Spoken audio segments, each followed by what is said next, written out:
Wieħed minn 4 jew 5 anzjani fir-residenzi ta' pajjiżna kienu jew għadhom infettati bil-virus tal-COVID-19.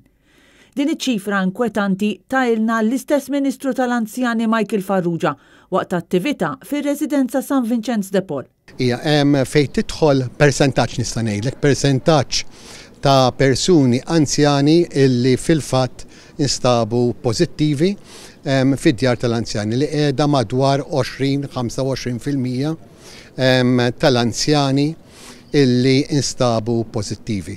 U uħod minnhom jekk wieħed jasal anka għal persuni li sfortunatament ilfu ħajjithom, meta wieħed jikkonsidra il-vulnerabilità tal-anzjani, wieħed isib li ċifra hija bejn wieħed u ieħor f'dak il-livell. Il-perċentwal ta' 25% jfisser li wieħed minn kull 4 persuni li jinsabu f'residenzi tal-anzjani ħal virus.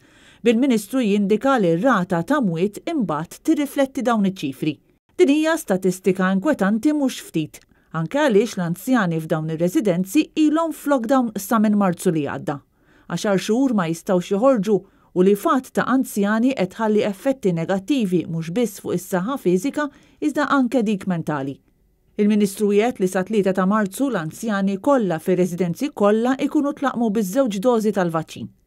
Intant fl-aħħar sigħat il-Professur Charmaine Gauci konfermat 12 każ ieħor tal-varjant Ingliż li 6 minnhom ħaduh mill-istess persuna.